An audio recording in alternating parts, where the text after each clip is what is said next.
Salut tout le monde, bienvenue dans ce nouvel octogone. On enchaîne directement sur l'investiture de Trump. Beaucoup de nouvelles aussi en parallèle.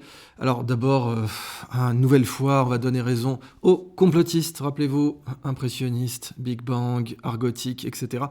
Tous ces termes Daft Punk qui étaient péjoratifs, qui venaient de critiques petits bourgeois et crétins, et qui sont devenus bien entendu des épithètes laudatifs, positifs. Complotiste est clairement devenu un épithète laudatif. C'est terrible pour les terroristes intellectuels, mais c'est comme ça. Et on va voir pourquoi. Alors d'abord, la CIA nous fait officiellement savoir par un de ses organes de presse préférés, le New York Times, qui est un fournisseur de couverture très important pour ses agents. Et c'est bien sûr pas moi qui le dis. Mais donc le New York Times dit « La CIA maintenant, bien sûr, officiellement, reconnaît que la piste la plus plausible pour l'origine du Covid, c'est la fuite du laboratoire de Wuhan ». Ça alors, dis donc, un P4, le plus haut niveau de sécurité bactériologique et virale au monde, se trouvait, donc c'est rare un P4, c'est pour ça que j'insiste sur le fait que c'est le plus haut niveau de sécurité, bien sûr, logiquement devant P3. On n'en trouve pas dans toutes les villes, voilà. Et là, vous en trouvez un, spécifiquement, à Wuhan. Vous saviez que Trump avait bien sûr à plusieurs reprises décrit cette hypothèse, il avait été traité de complotiste, pas que lui, Joe Rogan, etc. Les Chinois avaient riposté en disant que, selon eux, la souche venait de Fort Detrick, ce qui n'est pas du tout impossible, hein, quand on voit les dingueries qui ont été faites dans les recherches biologiques aux États-Unis. Mais bon, bien entendu, le professeur Montagnier avait raison, on a affaire à un virus d'origine synthétique, en tout cas avec un niveau de manipulation. Maintenant, le professeur Raoult a aussi raison, même si lui ne voulait pas décrire cette hypothèse-là, parce que d'un point de vue purement technique, il a raison. Ça n'était pas la chose la plus intelligente à faire. Le problème, ou plutôt l'avantage, c'est que les gens qui ont développé ces recherches et qui les ont financées n'écoutaient pas des gens comme Didier Raoult, qui étaient parmi les plus informés et les plus compétents dans le domaine. Et ces gens-là n'avaient pas compris qu'en réalité, en effet, la notion de gain de fonction est très complexe, parce qu'en général, que ce soit sur les rickettsies, que le professeur Raoult a beaucoup étudié, ou sur les virus, donc les rickettsies sont des bactéries, bactère ça veut dire un bâton, les rickettsies elles ressemblent vraiment à des bâtons, et puis ce sont donc les descendants des bactéries qui ont donné les mitochondries chez l'homme. Et les rickettsies qui sont les plus virulentes ont moins de matériel génétique. Donc en général, la virulence, c'est plutôt less is more, ou comme disaient les spécialistes d'automobile, light is right. On réduit le poids, en l'occurrence le poids de l'information génétique. Mais les timbrés qui voulaient faire de la recherche sur les gains de fonction, qui sont très souvent aussi des eugénistes, sont les genres de types qui pensent au contraire qu'il faut rajouter du contenu génétique, qu'il faut rajouter du matériel pour rendre un virus plus dangereux. Et on voit bien sûr que ça a été quelque chose de délibéré, c'est-à-dire qu'il y a vraiment eu des programmes de recherche pour essayer de rendre des virus de plus en plus dangereux. Vous avez eu ça, bien sûr, alors en Ukraine, ça y est, c'est complètement confirmé, on a aujourd'hui les preuves, pareil, c'était considéré comme complotiste, de ce qu'il y avait des labos de recherche virale, notamment pour faire des armes bioethniques en Ukraine. Et ça a foiré, comme ça foire à chaque fois, parce que justement, la virulence, c'est less is more.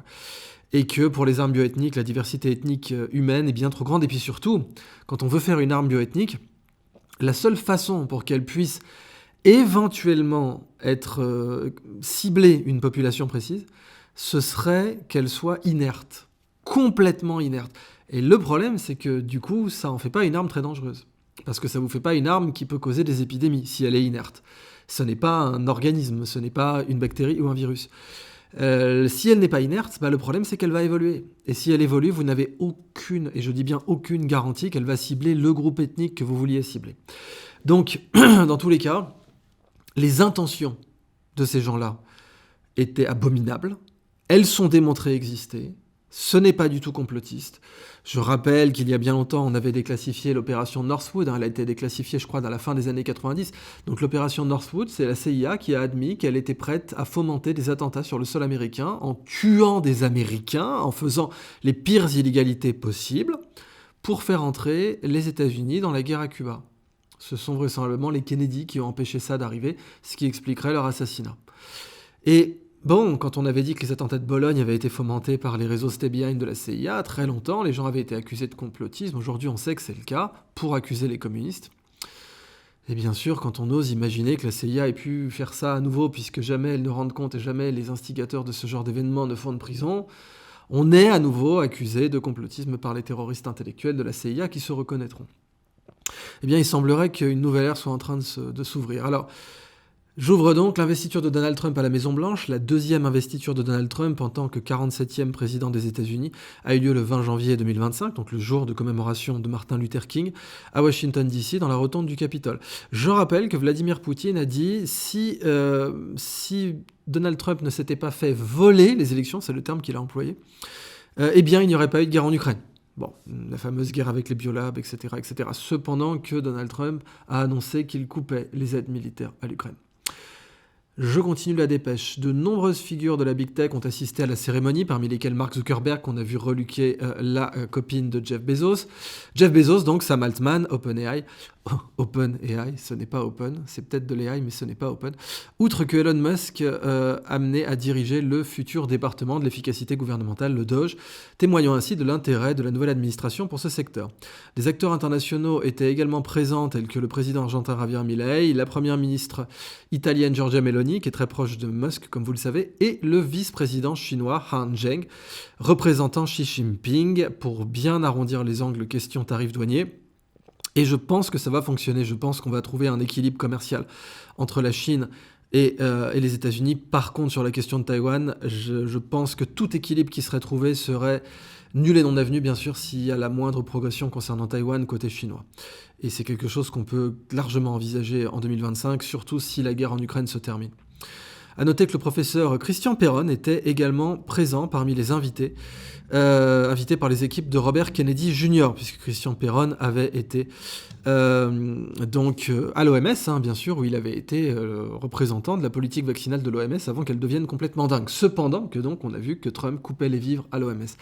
Robert Kennedy Jr. n'a pas invité le professeur Rao pour des griefs antérieurs, mais ça se rapproche. On voit bien que là, aussi bien du côté de Joe Rogan que Tucker Carlson ou d'autres figures médiatiques veulent quand même avoir l'opinion du professeur Didier Raoult parce que on voit bien qu'il avait eu raison sur beaucoup de choses. D'ailleurs, la publication du juge et l'assassin des deux journalistes du Monde, là, Monsieur Lhomme et l'autre, j'ai oublié son nom, même si, bien sûr, pour faire bon chic, bon teint, comme il se doit, dans les cercles petits bourgeois parisiens, ils essaient d'utiliser tous les épithètes dénigrants concernant Didier Raoult, mais bon, ils lui donnent raison sur le fond, en long, en large et en travers. Son livre lui donne raison, leur livre lui donne raison, c'est assez marquant. Immédiatement lors de son investiture, le président Donald Trump a signé un nombre important de décrets, mémorandums et proclamations, totalisant plus de 200 actions. Nicolas Sarkozy était sur le yacht de Bolloré après son élection. Je ferme la parenthèse. Parmi les décisions notables, on peut mentionner l'immigration, donc déclaration d'une urgence nationale à la frontière sud pour renforcer la sécurité, construire le fameux mur et mettre fin au droit du sol, tout en rétablissant la politique restée au Mexique. Il a par ailleurs renommé le golfe du Mexique en golfe d'Amérique et a rétabli le nom de Denali en mont McKinley, donc le mont, on vous en a parlé avec Rémi Vatremes de Juste Milieu. Climat et énergie, retrait des accords de Paris, déclarer une urgence énergétique pour stimuler la production d'énergie fossile, annuler les réglementations environnementales, et nous on n'a pas l'air con avec nos villes de 15 minutes, nos ZFE, nos systèmes anti-gueux. Et encore une fois, faut pas non plus idéaliser Trump, par exemple, ce qu'il fait en crypto est désastreux pour l'instant. Transformer une réserve stratégique de Bitcoin en espèce de saloperie XRP parce que les gens de XRP... Ripple ont financé en partie sa campagne. D'ailleurs, c'est ça aussi l'erreur du consultant de BFM TV qui nous dit que le Bitcoin est une monnaie privée qui appartient à des amis de Trump. Oui, c'est ce qu'un consultant de BFM TV. Bon, BFM TV, à part votre tonton macroniste un peu cringe, plus personne peut prendre cette chaîne au sérieux. Soyons quand même intelligents. Mais vous avez donc un consultant qui a dit, voilà, Bitcoin est une monnaie privée qui appartient à un pote de Trump. Alors, c'était pas complètement faux, simplement il voulait parler de Ripple de XRP. Bien sûr, Bitcoin, ce n'est pas quelque chose qui peut être décrit de cette façon. Alors, santé, Trump a signé, ça c'est bien par contre, un décret pour retirer les États-Unis de l'OMS, critiquant sa gestion des crises sanitaires et son influence par certains États comme la Chine, c'est exact, mais aussi par Bill Gates, la fondation Bill et Melinda Gates et Gavi, qui tous les deux sont sous le contrôle de Gates, donnent plus que les États-Unis d'Amérique eux-mêmes, donc on a un vrai problème de conflit d'intérêts là. une mesure prenant effet dans 1 an, avec l'arrêt immédiat des contributions financières. Ça ne signifie pas que les États-Unis ne pourraient pas revenir, bien sûr, à la faveur d'une nouvelle présidence ou d'un coup de pression du Congrès, puisque dans 2 ans, et bien sûr, il y aura les midterms, et le Congrès pourra peut-être basculer dans le camp démocrate. Toutes les questions de DEI, Diversity, Equity and Inclusion, qui sont des noms très mignons pour dire en fait discrimination positive. Ceux qui étant issus de l'immigration, j'ai toujours totalement refusé, ça va de soi. Parce que sinon, bien sûr, n'importe qui peut vous opposer. Ah bah regarde, t'es là par discrimination positive, et quand on est pour la méritocratie, c'est pas exactement ce qu'on veut. Regardez ce que Marie Curie aurait pensé de la discrimination positive, alors que les femmes ne pouvaient même pas voter à son époque. Suppression des programmes DEI et des postes associés. TikTok, report de l'interdiction. Fonctionnement du gouvernement, Trump a imposé le retour au travail en présentiel. Et geler les embauches, reclasser des employés fédéraux pour faciliter leur licenciement. Insurrection du Capitole, il a donc gracié 1500 personnes impliquées dans l'émeute du Capitole du 6 janvier 2021. C'était une promesse de campagne. Rétablissement du premier amendement, Trump a explicitement déclaré que son administration interdirait au gouvernement fédéral d'utiliser les termes désinformation et mésinformation, utilisés pour censurer les discours politiques et les voix conservatrices. Il a promis de signer un décret en ce sens et de mettre fin aux fonds publics déployés dans la lutte contre la désinformation. Déclassification, Trump a ordonné la déclassification des dossiers des assassinats de John Fitzgerald Kennedy, Robert Francis Kennedy, son frère, et Martin Luther King. Il a promis que tout sera révélé. Bon, j'attends de voir, mais ok, c'est quand même rien que cette promesse. C'est pas Obama qui l'a faite. Obama qui a quand même été une considérable déception. On voit comment il a traité l'affaire Snowden, qui était vraiment le moment où Obama aurait pu briller, quoi. Le moment où Obama aurait pu dire oui, quand même, la transparence. Enfin, un héritier du Parti démocrate de Kennedy aurait fait ça. Kennedy, je le rappelle, avait dit le simple mot de secret est répugnant à une démocratie. Donc Obama aurait pu dire, bah voilà, Snowden a révélé que la NSA espionne tout le monde. Snowden a même révélé sur les slides PowerPoint qu'il a fuité, il a même révélé que la NSA pouvait intercepter des ordinateurs dès 2013 pour y mettre, quand par exemple un député, un sénateur, un maire de commune commande un ordinateur n'importe où dans le monde, eh bien à cette adresse, la NSA réagit, intercepte le colis, ce qu'on appelle aussi une attaque evil maid, donc mauvaise, méchante femme de chambre. Normalement, une attaque méchante femme de chambre, c'est si on a accès physique à votre ordinateur, mais bon, c'est du coup méchante femme de chambre quand même, parce qu'on a accès physique à votre ordinateur dans le colis. Ils l'ouvrent, ils mettent un matériel espion dedans, un hardware, un matériel espion dedans, et ils vous le renvoient. Ça se fait depuis 2013. Donc, bien sûr, quand les services israéliens ont piégé les beepers du Hezbollah, c'était quelque chose dont on savait que c'était possible, même si ça nécessitait, pour être fait à aussi grande échelle, une très très grande opération. Mais la NSA peut faire ça et le fait depuis très longtemps. De son côté, pour ses derniers instants en tant que président, Joe Biden a signé plusieurs grâces présidentielles préventives. Grâce préventive de 5 membres de sa famille, 5, ses frères James et Francis W. Biden, sa sœur Valerie Biden Owens, ainsi que les conjoints de James et Valerie Sarah Jones Biden et John T. Owens. Donc on voit que c'est un clan mafieux, quoi. C'est vraiment Don Corleone qui a accès à une grâce présidentielle, quoi. Ces grâces visaient à les protéger de ce qu'il a qualifié d'enquête infondée et politiquement motivée, bien sûr, par la future administration Trump. Plus tôt, en décembre 2024, Joe Biden a gracié son fils Hunter Biden, alors qu'il avait promis 1 milliard de fois de ne jamais le faire, contre une enquête fédérale. D'après les sources publiques du département de la justice, Hunter Biden était poursuivi pour au moins 12 chefs d'accusation, dont 3 infractions fiscales fédérales graves, felony tax offenses. Donc felony, ça veut dire criminel, ça veut dire l'équivalent de la cour d'assises en France. 6 infractions fiscales fédérales mineures et 3 infractions fédérales liées aux armes à feu, felony firearm offenses, sachant que tout ce qui est pédocriminalité, prostitution, détournement de fonds, abus de biens sociaux, il n'a pas été inquiété. Notons qu'il n'y a pas officiellement, d'après les sources publiques, de poursuite fédérale pour détention de drogue, voilà. Sachant que Biden est un énorme consommateur de cocaïne et de crack, et autres infractions liées au crime en bande organisée. Il a aussi gracié des personnalités politiques comme Anthony Fauci, le général Milley, le cinglé qui a laissé les armes américaines en Afghanistan, des membres de la commission d'enquête sur l'attaque du Capitole, dont Liz Cheney, la fille de Dick Cheney, et des policiers ayant témoigné devant cette commission. Ensuite, donc, l'annonce du projet Stargate, donc 500 milliards de dollars dans l'infrastructure d'intelligence artificielle aux États-Unis, mais qui va favoriser OpenAI. Ça, c'est quand même très grave et c'est un peu déjà un couteau dans le dos planté dans le dos de Musk. Donc OpenAI, SoftBank, Oracle et MGX. Alors, Oracle a aidé Musk à acheter, enfin Larry Ellison, le patron d'Oracle, a aidé Musk à acheter Twitter, X, et sera mené sous la présidence de Masayoshi Son de SoftBank, donc investisseur, et la supervision opérationnelle de Sam Altman. Ça, c'est dangereux. Stargate ambitionne de consolider la place des États-Unis comme leader mondial de l'intelligence artificielle face à une compétition internationale croissante, notamment avec la Chine. Alors justement, la Chine a annoncé en grande pompe son DeepSeek, cependant que nous, en France, on a annoncé cette IA, ni faite ni à faire pour l'éducation nationale, qui a coûté des centaines de millions d'euros, et qui vous dit, qui n'arrive même pas à faire des calculs élémentaires.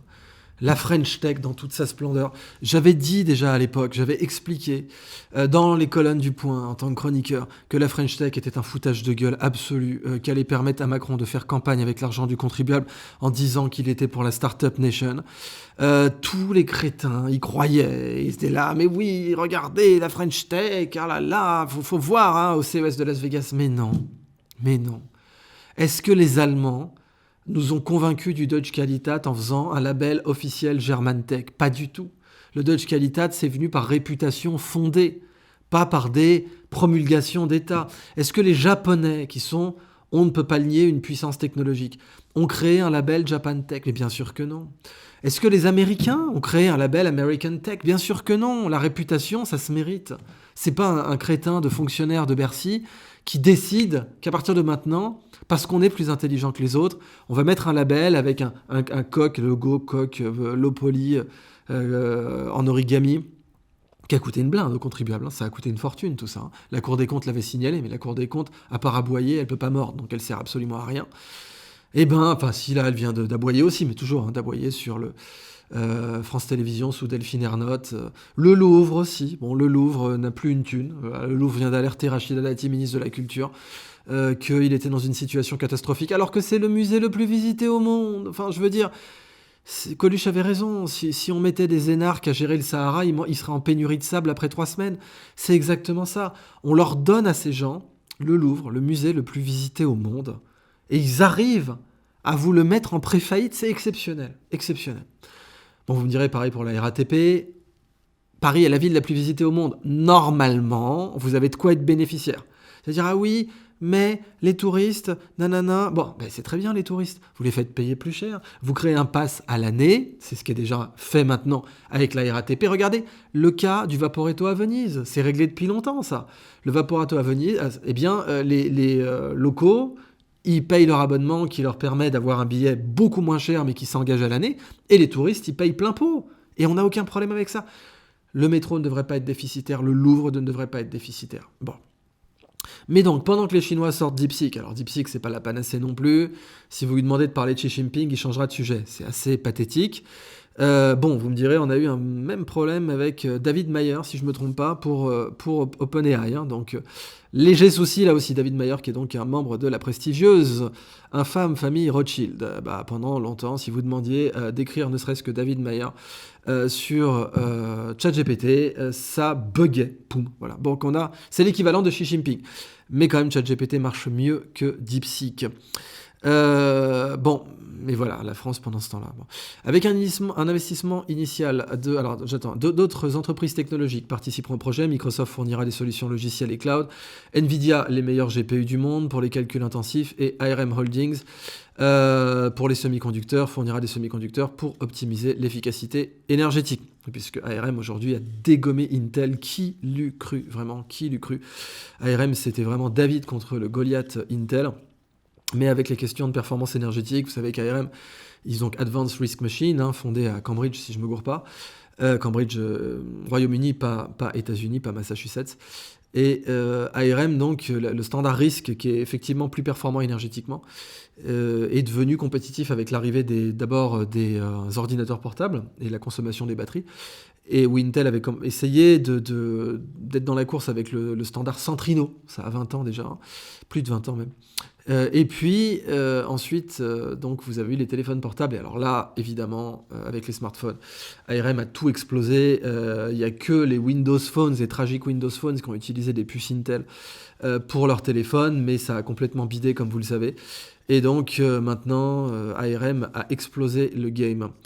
Avec un investissement initial de 100 milliards de dollars, les premiers centres de données sont en cours de construction à Abilene, au Texas, avec la promesse de générer plus de 100 000 emplois. Voilà, ça c'est l'effet Trump. Pour répondre aux besoins énergétiques de ces infrastructures, l'administration Trump mise sur des sources alternatives telles que l'énergie nucléaire, ce qui est une très très bonne chose. Le secteur nucléaire américain était en déshérence. Et puis surtout, il continue d'investir dans la fusion, dans les réacteurs à thorium, même si les réacteurs à thorium, c'est les Chinois qui dominent. La fusion, bien sûr, produit pas de déchets radioactifs. Les réacteurs à thorium en produisent très peu et qui sont complètement gérables. Mais bon, on a pris un retard considérable. Le projet a reçu un accueil favorable sur les marchés financiers. Nvidia a vu son action augmenter de 9,6% depuis le début de l'année. Une progression attribuée à l'optimisme entourant donc le projet Stargate, sachant qu'Nvidia avait déjà tout explosé, puisque c'est aujourd'hui la société en bourse qui a la plus grosse capitalisation au monde, devant Saudi Aramco, qui gère rien moins que les réserves pétrolières saoudiennes. D'autres entreprises comme Arista Network et Ciena Corp, spécialisées dans les infrastructures de centres de données, pourraient également bénéficier de cet investissement massif. Toutefois, cette annonce a créé une légère tension entre Trump et Elon Musk, c'est un euphémisme, au vu du litige personnel et juridique qui entoure ce dernier avec Sam Altman, qui a complètement baisé Elon Musk, il faut le dire de la façon la plus péremptoire possible. Musk a remis en question la viabilité financière du projet, affirmant que les partenaires impliqués n'avaient pas sécurisé les fonds nécessaires. En réponse, le président Trump a minimisé les préoccupations de Musk, les attribuant à des différends personnels et a réaffirmé sa confiance dans les investissements du projet. Donc quand même, je veux dire, il y a en politique des vraies leçons à prendre. C'est-à-dire la capacité à... Musk, c'est quelqu'un avec qui Trump a été en first name basis, c'est l'équivalent de se tutoyer en français, parce qu'il n'y a pas de tutoiement en anglais. Mais voilà, il folâtrait ensemble et tout, et puis à peine arrivé aux affaires, aucun problème à lui coller une douche froide, voilà, sans transition. C'est assez marquant, mais c'est ça la vraie politique. L'intérêt national avant tout, et l'amitié, on verra plus tard. Et De Gaulle avait cette capacité-là. Je ne sais pas si Trump aura vraiment cette capacité-là sur le long terme, attention. Mais il est clair que là, il y a un symbole fort. De dire, bon, ouais, on est potes, tu m'as aidé, machin, ouais, bon, bah voilà, si pour l'intérêt national, je dois favoriser X plutôt que Y, sans mauvais jeu de mots, eh ben je le ferai. Cependant, il y a de quoi douter de l'intérêt national américain de favoriser Sam Altman et OpenAI. Mais bon, ça, c'est un débat qu'on ne couvrira pas dans cet octogone. Le grand virage anti-woke de Meta, après avoir annoncé la fin des programmes de partenariat avec les fact-checkers en faveur des notes de la communauté, comme dans X, ça fera une nouvelle chose que Zuckerberg aura copié. Le groupe de Mark Zuckerberg, donc Meta, a également décidé de supprimer l'ensemble de ses programmes d'inclusivité DEI dans ses entreprises aux États-Unis. Et oui, pourquoi ? Parce que, des gays et lesbiennes, des noirs ou des asiatiques ou des indiens qui sont compétents, et il y en a. Il y en a même plein, en fait. Il n'y a pas besoin de les discriminer positivement. Dans la Silicon Valley ou ailleurs, regardez déjà le nombre d'Indiens qui prennent des postes dans la Silicon Valley parce qu'ils sont juste extrêmement bons. Il n'y a pas besoin de les discriminer positivement. Arrêtez vos conneries. Regardez ce que fait Ubisoft. Enfin, Ubisoft est mort. C'est horrible parce que j'ai voulu contribuer à ce qu'Ubisoft ne soit pas racheté par Bolloré. J'avais écrit dans Le Point à l'époque « Il faut sauver le soldat Ubisoft » et j'avais dit que ce serait destructeur de valeur pour l'actionnaire, que Ubisoft soit racheté par le groupe Bolloré. Et maintenant, Ubisoft s'est détruit tout seul, pas tout à fait tout seul, à cause de cette foutue mode du wokisme et de la DEI que les joueurs, que les clients, que les utilisateurs n'aiment pas. Ils n'aiment pas, quand ils ont payé un jeu 70 balles, se prendre des leçons. Ils n'aiment pas. C'est pareil au cinéma.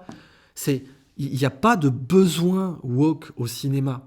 On a déjà d'excellents films qui traitent de la discrimination. Regardez Philadelphia, par exemple, avec Tom Hanks. Bruce Springsteen dans la bande-son. Enfin, je veux dire, des films qui parlent de la discrimination, des homosexuels, des gays et lesbiennes, donc des noirs, des arabes, de ce que vous voulez. Il y en a déjà. Et il y en a qui sont bons. Et vous savez pourquoi ils sont là, ces films ? Parce qu'ils ont été faits par des réalisateurs qui savent faire des films. Pas par des réalisateurs à qui on a donné de l'argent, un chèque en blanc, pour leur dire « va évangéliser les masses ». Vous comprenez, c'est ça la différence. Et j'ai l'impression que Zuckerberg a compris ça. Alors il y a une théorie maintenant qui circule qui dit qu'il avait eu une blessure assez grave, je crois pendant ses entraînements de jiu-jitsu brésilien ou de MMA. Et son docteur lui avait prescrit une thérapie à la testostérone pour la récupération musculaire. C'est vrai que ça aide puisque les stéroïdes sont anabolisants. et que ça aurait changé son comportement. Il est exact que les thérapies à la testostérone changent le comportement. Et donc, bah voilà, certains disent que ça serait en partie lié à ça. Bon, je ne me prononce pas, mais c'est intéressant de constater que Zuckerberg a fait un virage à 180 degrés pour nos amis de Marianne, qui sont mais Marianne, mais réveillez-vous les enfants, quoi. Ah là là, les pauvres, mais ils sont complètement aux fraises, c'est terrible. Entre les mecs de BFM qui vous racontent que Bitcoin est une monnaie privée qui appartient à des potes de Trump, et encore, c'était pas tout à fait faux, ils s'étaient juste gourés entre Bitcoin et XRP. Mais alors, mon Dieu, les maximalistes seraient pas très contents qu'on appelle XRP Bitcoin. Et Marianne, donc, qui vous parle de virage à 360 degrés. Voilà, bon. Les hydrocéphales de Marianne, rappelez-vous, 360, ça fait un tour complet. Voilà, je suis content en tant que journaliste citoyen de vous avoir rappelé cette chose absolument élémentaire. Alors Marianne qui essaie en ce moment d'étouffer le scandale Hello Kitty, c'est un débat sur la liberté académique, c'est pas du tout un débat sur le détournement de fonds, non, pas du tout, c'est un débat sur la liberté académique. Voilà, c'est ce que Marianne titre. Honnêtement, même pour emballer des carottes, j'aurais peur d'utiliser Marianne, mais bref. Ainsi, le personnel chargé de promouvoir et d'encadrer ces politiques, donc les politiques wokistes et DEI, sera affecté à d'autres secteurs. Les formations obligatoires pour les employés, il y avait des formations obligatoires sur des thèmes tels que la lutte contre les biais inconscients ou la sensibilisation à la diversité. Bon, à partir du moment où vous le nommez, ça, où vous en faites une genre d'inquisition, vous détruisez tout le sujet, d'accord ? La lutte contre les biais, machin, c'est quoi ? C'est de faire des équipes multiculturelles, c'est simple. Vous mettez vos excellents Indiens, vos excellents Chinois, vos excellents Égyptiens, vos excellents ci, vos excellents ça, vous les collez dans les équipes, et il n'y a pas besoin d'aller faire des séminaires où vous allez faire de l'évangélisation. Ça marche pas, bien au contraire. Mais bon, donc ça c'est arrêté, et les recrutements fondés sur des critères ethniques ou de minorité de genre seront abandonnés. Bah oui, parce qu'en fait, en recrutant simplement les gens qui sont bons, vous allez les avoir, vos minorités de genre, vous allez les avoir, vos minorités ethniques, parce que dans les minorités ethniques, il y a des gens qui sont bons, et dans les minorités de genre, il y a des gens qui sont bons aussi. Le 11 janvier, on apprenait dans le New York Times que la direction de Meta avait ordonné de retirer les tampons des toilettes des hommes. Merci, retour au bon sens.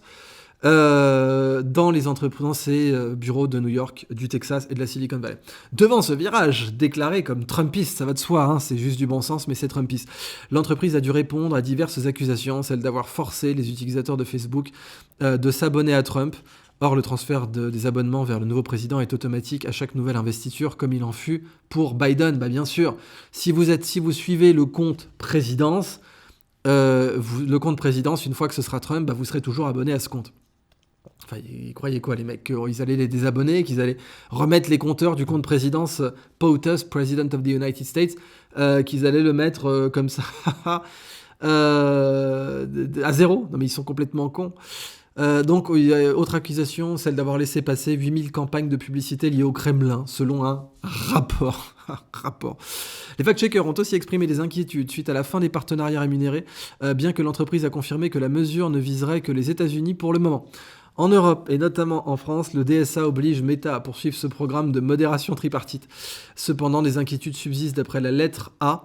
L'AFP a lancé une réunion de crise suite à l'annonce de Mark Zuckerberg, l'enjeu étant pour l'agence de perdre les 8 millions d'euros de financement annuel dédiés à leur cellule de fact-checking. La bourse, elle, apprécie ces changements. Le cours de l'action Meta Platforms Inc. a atteint un nouveau record de $638 ce 24 janvier, stimulé par l'annonce de Zuckerberg d'investir 65 milliards dans l'IA en 2025. Géopolitique donc, un cessez-le-feu fragile à Gaza, on en a parlé avec Meron Rapoport sur ma chaîne. Le 19 janvier 2025, un cessez-le-feu est entré en vigueur entre Israël et le Hamas après les 15 mois de conflits intenses qui ont rayé Gaza de la carte. Cet accord a été rendu possible grâce à la médiation conjointe des États-Unis, de l'Égypte et du Qatar. Donald Trump a été un acteur majeur, en effet, il faut le reconnaître, pour parvenir à ces négociations. Selon des rapports du Financial Times, Trump a menacé de retarder ou de réévaluer certains volets de l'aide militaire américaine à Israël.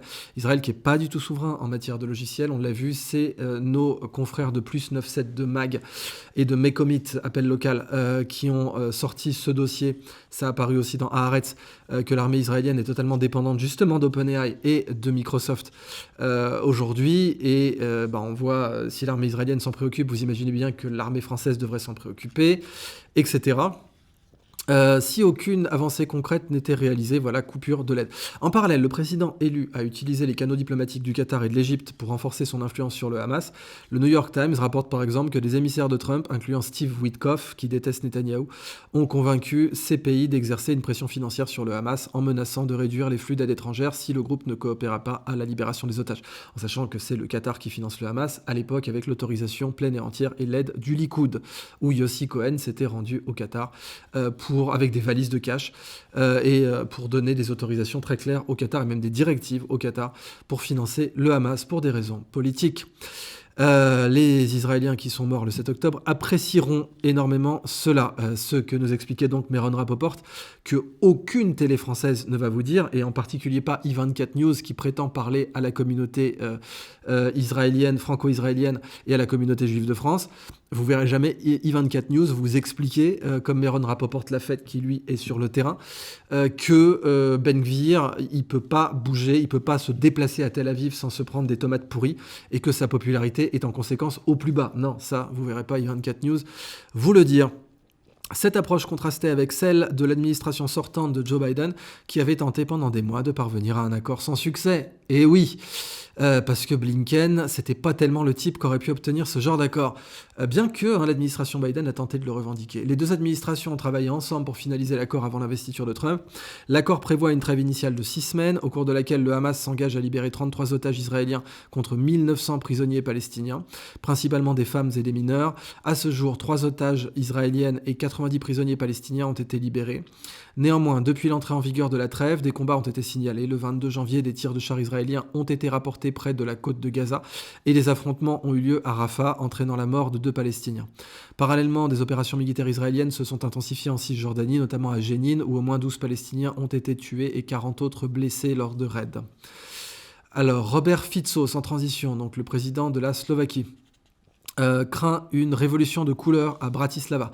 Le président slovaque a annoncé, donc révolution de couleur, c'est une révolution organisée par la CIA. Le président slovaque a annoncé des mesures de sécurité pour empêcher la survenue d'un coup d'État suite à des manifestations d'ampleur dans les rues de Bratislava et de 20 autres villes du pays. Citant un rapport des services du renseignement, Robert Fico, qui s'écrit donc Fico, suspecte des actions plus importantes de blocage ou d'insurrection visant, je cite, à créer le chaos pour renverser son gouvernement. Ils essaient de répéter le scénario d'une révolution de couleur, mais nous ne permettrons pas que la Slovaquie devienne une autre Ukraine. Il fait référence donc à Maïdan. On voit bien comment ça s'est terminé en 2014. A notamment déclaré le président slovaque lors d'une prise de parole ce 22 janvier devant le Parlement. Je vous rappelle que le président Fico avait été victime d'une tentative d'assassinat. Il avait bien failli être tué. Ces mesures comprennent la sécurisation accrue autour de bâtiments nationaux, la surveillance des organisateurs liés à des entités étrangères, Soros, et le renforcement de poursuites judiciaires contre des individus ou des groupes en cas de violation de l'ordre public ou de menaces à la sécurité nationale. Depuis plusieurs jours, l'opposition pro-UE et plusieurs groupes de la société civile ont lancé des appels pour protester contre le gouvernement Fico, dénonçant une politique pro-russe et des atteintes à la démocratie. Parmi les ONG qui ont appelé à des actions, on peut mentionner Peace for Ukraine, financé par des fonds philanthropiques locaux ou européens. Not in our town. Donc ça, c'est financé par l'Open Society, bon sang, on ne saurait mentir. Ou encore Stop Corruption, financé par l'Open Society et l'Union Européenne, la doublette. Ces groupes ont fermement rejeté les accusations de Robert Fico, les qualifiant de délire. Bah oui, bien sûr. Alors, pour sa première conversation diplomatique, Trump s'est entretenu avec Mohammed Ben Salman. Tu m'étonnes, vu le cash qu'il a. Le 23 janvier 2025, le président américain a eu un entretien téléphonique avec le prince héritier saoudien, qui est concrètement l'homme fort d'Arabie Saoudite, au cours duquel les deux dirigeants ont discuté des ambitions économiques internationales de l'Arabie Saoudite, ainsi que des efforts pour stabiliser le Moyen-Orient, renforcer la sécurité régionale et lutter contre le terrorisme. Selon la Maison-Blanche, Mohammed Ben Salman a annoncé un plan d'investissement de 600 milliards de dollars aux États-Unis, dirigé vers des secteurs stratégiques tels que la technologie, l'énergie propre, les infrastructures et le tourisme. Cette démarche s'inscrit dans le cadre de la vision de 2030 de l'Arabie Saoudite, qui ambitionne de réduire la dépendance du royaume au pétrole en diversifiant son économie. Le fonds d'investissement public présidé par Ben Salman jouera un rôle central dans la mise en œuvre de ces investissements. Cette conversation marque la première interaction de Trump avec un dirigeant étranger depuis le début de son second mandat. Et en effet, Trump sait qu'il a des billes parce que depuis le renversement de Bachar el-Assad en Syrie, l'assurance russe n'est plus ce qu'elle était. Et Mohammed Ben Salman l'a compris. Il est donc très disposé à se rapprocher des États-Unis, mais c'est beaucoup plus facile de le faire avec Trump au pouvoir qu'avec Biden, que Mohammed Ben Salman méprisait, hein, vous l'avez vu, c'était assez clair. Dépêche suivante, le sujet des arsenaux nucléaires relance le dialogue entre la Russie et les États-Unis. C'est très très bien ça. Enfin une désescalade, parce que là on était vraiment parti en vrille. Le président Trump, tout juste investi, s'est exprimé par vidéo au Forum économique de Davos ce 23 janvier, lors duquel il affirma son souhait de réduire les arsenaux nucléaires des grandes puissances mondiales. Je cite, « Je veux travailler à la réduction des armes nucléaires, je pense que la Russie et la Chine pourraient soutenir la diminution de leurs propres capacités », a-t-il déclaré. Dès le lendemain, Vladimir Poutine a fait savoir qu'il était prêt à relancer les négociations sur ce thème. Pourquoi ? Parce que la course aux armements nucléaires, ça saigne la Russie. Et Poutine, il est parfaitement conscient du fait que la course aux armements a dégommé l'URSS, a contribué décisivement à dégommer l'URSS. Il était fonctionnaire du KGB, il a vu l'effondrement de l'URSS, il a déclaré ça comme la pire catastrophe géopolitique du XXe siècle.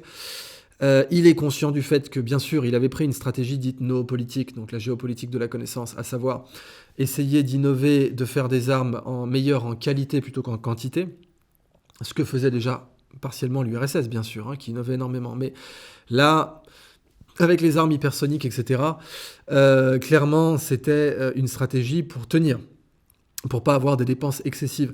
Mais ça va de soi que, comme l'avait très bien expliqué le président Eisenhower, qui avait bien sûr été général 5 étoiles pendant la Deuxième Guerre mondiale, chaque bateau, chaque tank, chaque avion, c'est une école de moins, c'est un hôpital de moins. Enfin, c'est une réalité. Alors, un tank, ça vaut pas le prix d'un hôpital, bien sûr, mais un programme, par exemple, comme le F-35, qui a coûté des milliers de milliards de dollars, eh bien, et là, je vous rappelle, hein, que pour le F-35, Musk dit que ça sert à rien, que c'est déjà dépassé, parce que, comme disent les surfeurs, on doit surfer là où sera la vague, pas là où elle est maintenant.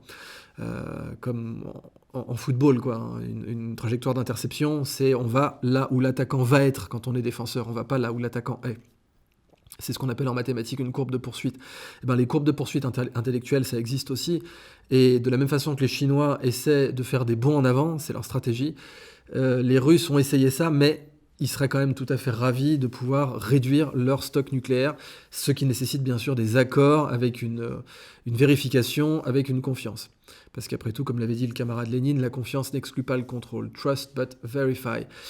Donc, dès le lendemain, Vladimir Poutine, comme je vous l'ai dit, a fait savoir qu'il était prêt à relancer les négociations sur ce thème. Donc ça, c'est une excellente chose.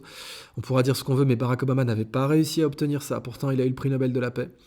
Il pourrait notamment s'agir de relancer le traité New START, hein, les traités START qui sont quand même des exemples de bons traités pour la lutte contre la prolifération nucléaire.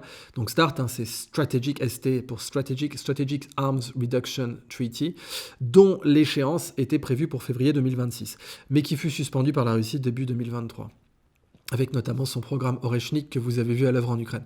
Bien sûr, Oreshnik a été utilisé en Ukraine à Dnipropetrovsk sans tête nucléaire. Établi, comme j'expliquais, c'est donc la première frappe à blanc, nucléaire à blanc de l'histoire. Établi en 2010, New START signait l'engagement, quand même, à la décharge d'Obama. C'est bien sous Obama que New START a été établi. Signait l'engagement des deux pays pour limiter le nombre de têtes nucléaires à 1550 et imposait des mécanismes de vérification mutuelle. Donc si je ne me trompe pas, aujourd'hui on est plutôt dans les 7000 pour la Russie. Hein. La France doit en avoir peut-être 400, 300, je ne sais plus. En parallèle, Donald Trump a déclaré son intention de rencontrer Vladimir Poutine en vue d'une résolution rapide de la guerre en Ukraine, tout en menaçant de renforcer les sanctions contre la Russie si un accord n'était pas trouvé. Donc Davos maintenant, à Davos, le nouveau régime de Damas promet la libéralisation de l'économie syrienne. Alors c'est magnifique, ça coupe des mains, ça torture, ça viole, ça pend en place publique, et puis c'est reçu à Davos. C'est beau, c'est beau. C'est un peu comme ces gens qui voulaient quitter X pour Mastodon. Mastodon a le record absolu d'images pédopornographiques de tous les réseaux sociaux, mais de tous. Il y a plus d'images pédopornographiques et il y a plus de pédos sur Mastodon que tous les autres réseaux réunis d'après une étude de Stanford. C'est un truc de fou. Et il y a des gars qui vous disent que X est toxique et qu'il n'y a pas de climato-sceptique sur X. Sur Mastodon, pardon. Ah bah, il n'y a pas de climato-sceptique, mais il y a des pédos. Alors, on peut pas tout avoir. Hein. Bon, c'est à tout prendre. C'est vrai qu'un climato-sceptique, c'est pire qu'un pédophile, vous imaginez bien. En tout cas, pour ces gens, ça a l'air d'être la logique sous-jacente. Alors donc, dans le même esprit, Davos reçoit le nouveau régime de Damas, hein, qui est passé chez le barbier, qui a une barbe bien avec du conditionneur et tout, joli, un limite hipster. mais qui n'est pas tip-top tolérance. Le 22 janvier dernier, à l'occasion du World Economic Forum, le ministre syrien des Affaires étrangères, Assad Hassan al-Shibani, a affirmé l'intention du nouveau régime de se tourner vers une économie plus ouverte qui assurera un environnement favorable aux investissements étrangers. Ah bah oui. Dans une interview accordée au Financial Times, il déclare que la Syrie cherche désormais à démanteler les politiques économiques socialistes de l'ère Assad par la privatisation d'actifs publics et l'élaboration de lois visant à réduire les obstacles bureaucratiques pour renforcer la confiance des investisseurs. Il a également souligné la nécessité de reconstruire son pays après des années de guerre et de moderniser des marchés porteurs comme l'énergie, les infrastructures ou le tourisme. Selon un communiqué du ministère turc du commerce, la Turquie et la Syrie ont déjà convenu de réévaluer les tarifs douaniers sur certains produits lors de réunions à Damas. Les deux parties ont décidé d'entamer des négociations pour établir l'accord de libre-échange suspendu en 2011 au début de la guerre syrienne. Bon, voilà un peu le décor planté d'une façon générale. Alors, comme je vous l'ai dit, vous avez pas mal de nouvelles technologiques aussi. Je dois préparer un Octogone Tech, je l'ai fait plutôt tous les 2, 3 mois, 4 mois, parce que tout de même, il n'y a pas de nouvelles technologiques suffisamment importantes comme ça, pouf, tous les mois. Mais bon, il y a eu l'échec, bien sûr, de l'Apple Vision. Vous l'avez vu, le fait qu'Apple a annulé son projet Titan, donc le projet d'Apple Car. Et bien sûr, toutes les avancées de NVIDIA concernant la robotique. Tout ça fera l'objet d'autres octogones. Voilà, je vais passer à l'octogone réservé à nos abonnés. Merci beaucoup à nos abonnés Scandaria. Toutes les masterclass et l'octogone et tous les octogones et les city break pour 100 € par an. Ça fait donc moins de 10 € par mois. C'est vraiment grâce à vous qu'on peut maintenir les prix aussi bas parce que vous êtes suffisamment nombreux à vous être abonnés pour qu'on fasse des prix aussi bas. Et moi, c'est ce que j'ai toujours voulu faire, c'est la politique Arizona. Vous savez, Arizona, plein de fois, on leur a demandé de monter leur prix, le thé Arizona. Et ils ont dit non, mais écoutez, ça va, on est rentable, qu'est-ce que vous voulez qu'on s'emmerde, on est bien, on va continuer à faire des bouteilles à 99 cents, comme on a toujours fait. Et là, je les salue, c'est vraiment une bonne politique, et moi, je maintiens cette politique avec Scandaria. Je vends au prix où c'est juste rentable. Voilà, c'est le but. Il faut que ce soit juste rentable. Évidemment, il y a des cinglés qui ont dit pourquoi c'est pas gratuit, parce qu'il faut payer les gens qui font ça. Voilà, si vous êtes gentil, mais l'esclavage a été aboli. Schulcher, tout ça. Donc, bon, voilà. Mais voilà, juste rentable. On pourrait facturer beaucoup, beaucoup plus cher. Regardez les autres prix des masterclass. Honnêtement, vous comprendrez rapidement à quel point on est ridicule en termes de prix. Pour le prix d'une masterclass, on vous les fait toutes, absolument toutes. Criminologie, histoire de la boxe poids lourd, donc Iron Mind, libérez votre cerveau qui va arriver. Voilà, bon, apprendre à parler en public, la totale. Pour le prix d'une masterclass, vous en avez 17, plus City Break, etc. Donc, je suis plutôt fier de moi, je dois vous l'avouer, mais c'est grâce à vous. Donc, je vous remercie et je passe donc maintenant à la version pour les abonnés. Portez-vous bien.